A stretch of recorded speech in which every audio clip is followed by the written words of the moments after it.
That was so great. Yep. Okay, Fun guys, times. do you find yourself dozing off at your desk in the afternoon or can't make it through the day without 3 jumbo-sized coffees? With milk in it. Chances Let's do your are milk. you're sleep deprived. Indeed. Sleep expert Alanna McGinn joins us this morning with some sleep saboteurs that are robbing you of your much-needed rest, and we will probably qualify for all the things you're going to bring up, except for you. You don't qualify. I get too much sleep, which is apparently just as bad. Oh, okay. So what are some of the saboteurs? You say stop looking at that clock. Clock watching, yeah. So we all cycle in and out of sleep throughout the night, right? And if you are a strong sleeper, it's not a big deal. You don't even realize that you're waking up. But if you're struggling with sleep, what happens is we start watching that clock and the countdown starts, right? If I go to sleep now, I'll get 4 hours. If I go to sleep now, I'll get 3 hours.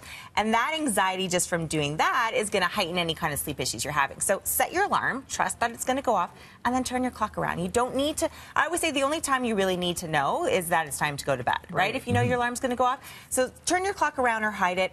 And also, it's okay to get out of bed. If you're struggling with sleep and you're not able to fall asleep, it's okay to get out of bed, do a quiet activity, and then get back in and try it again. Like reading? Like reading. Don't turn on every light. Don't check your emails. Don't turn on the TV. But read a couple chapters in dim light. Do a puzzle. Knit. Like whatever you want to do. That's just like a quiet activity. I've heard that. You might as well accomplish something. Yeah. Because you're not laying there, you're not doing anything. No, and that actually can make it worse by being awake in your bed and not sleeping. Right. Yeah. And that's all you're thinking about. That's right. Caffeine is a killer?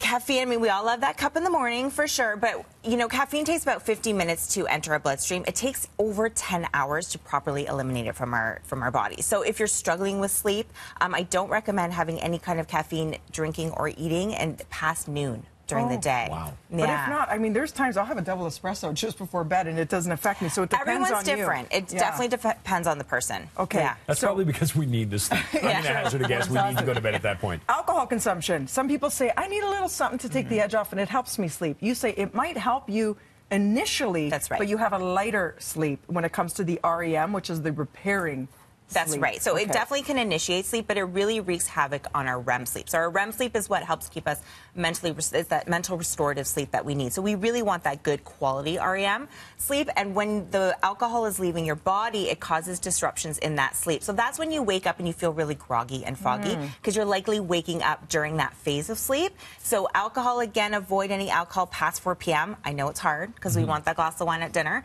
but that's what I would recommend if you're struggling with sleep. Again, everyone's different.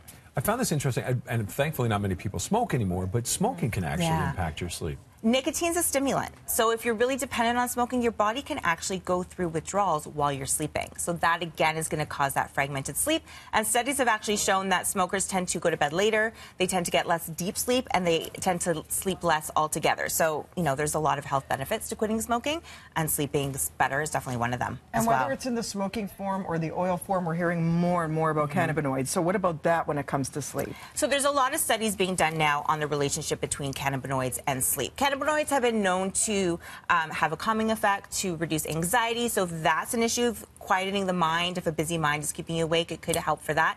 Again, everyone's different. What works for one might not work for the other. So it's always best to talk to your doctor and see if they recommend it. I like this one. The negative thoughts can actually impact your sleep. Negative thoughts about sleep can impact your sleep. Yeah, I always say there's no guarantee of a worse night's sleep than on the nights that you're really super hyper-focused on getting a good night of sleep. And what happens is that's happened to all of us, myself included. And when you're struggling with sleep long-term, so when you have a chronic insomnia, you start having those negative thoughts about sleep, and that in itself can impact your sleep. So we have to retrain our brains. So start thinking more positively about sleep. So positive affirmations. You might not believe them. I love my bed and I love to sleep in it. Or I'm going to sleep great tonight, I'm going to feel great tomorrow. Less stress. Exactly. Say it over and over again in your brain. Your brain is going to start believing it, and that can actually help you sleep better. How long does it take something like that, those positive thoughts, to get them in? It's habits, right? It's changing habits. So they say it takes 21 days to create a new habit. So it's not going to happen overnight. Any change you make is an overnight thing. But the more you do it, the more consistent you are with it, it could help. Okay, thank you so much. For more information, breakfasttelevision.ca. Thank you. Thanks for having me. After the break.